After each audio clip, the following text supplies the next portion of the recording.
ఇదొక బాధాకరమైన దురదృష్టకరమైన సంఘటన. వాంతులు, కడుపు నొప్పి, మూత్రం నిలిచిపోవడం, డయాలసిస్ సమస్యతో పేషెంట్లు వచ్చారు. వీళ్ళందరూ కూడా లాలా చెరువు ప్రాంతంలోని చౌడేశ్వర్ నగర్, స్వరూప్ నగర్కి చెందినవారు. క్లినికల్ పరీక్షల్లో రక్తంలో యూరియా మరియు సీరం క్రియాటిన్ స్థాయిలు పెరిగినట్లు గమనించారు.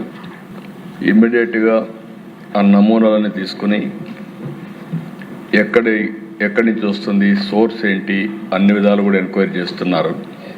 ఇది ఒకసారి చూస్తే దిశ కోరుకొండ మండలం నర్సాపురం గ్రామం వరలక్ష్మి మిల్క్ డైరీ ఒక 106 మందికి మిల్క్ సరఫరా చేయడం, ఆ మిల్క్ని ఆ డైరీ నుంచి వచ్చే మిల్క్ దీనికి కారణమని ప్రాథమికంగా నిర్ధారించారు.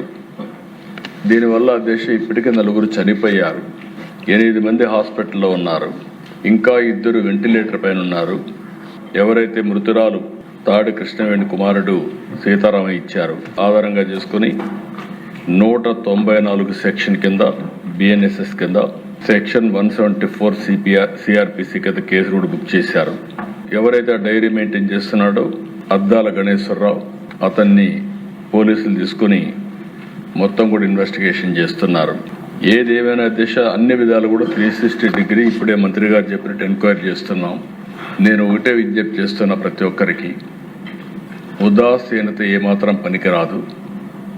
ఒకవేళ కావాలని చేసుంటే, ఏదైనా కక్కుర్తిపడి కలుషితం చేస్తుంటే మాత్రం చాలా సీరియస్గా ఉంటాం. ఒకవేళ ఏం జరిగిందో మొత్తం ఎస్టాబ్లిష్ చేసి దోషులపైన కఠినమైన చర్య తీసుకుంటాం. మళ్ళా ఒకసారి విజ్ఞప్తి చేస్తున్న, రాష్ట్రంలో ఉండే ప్రతి ఒక్కరు కూడా కల్తీ చేయడం కానీ, అడల్ట్రేషన్ రావడం కానీ, ప్రజలకు ఇబ్బంది కలిగే విధంగా ఎవ్వరు ప్రవర్తించినా ఈ ప్రభుత్వం ఉదాసీనంగా ఉండదు, చాలా కఠినంగా ఉంటాం.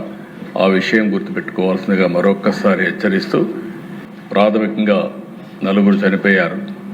ఆ 4కి ఒక 10 లక్షల రూపాయల చొప్పున ఆర్థిక సహాయం చేస్తూ, అదే సమయంలో ఎవరైతే హాస్పిటల్లో ఉన్నారో వాళ్ళని పూర్తిగా రికవర్ అయ్యే వరకు వారికి ఎంత డబ్బులైనా ఖర్చు అయినా ఆ డబ్బులు కూడా ఖర్చు పెట్టి వారికి పూర్తిగా సహకరిస్తామని చెప్పి మరొకసారి తెలియజేసుకుంటూ, చనిపోయిన కుటుంబాల పట్ల నా ప్రగాఢ సానుభూతి తెలియజేసుకుంటూ, ఆ చనిపోయిన వాళ్ళకి ఆత్మశాంతి కలిగాలని భగవంతుని ప్రార్థిస్తూ సెలవు తీసుకున్నాను. అధ్యక్ష.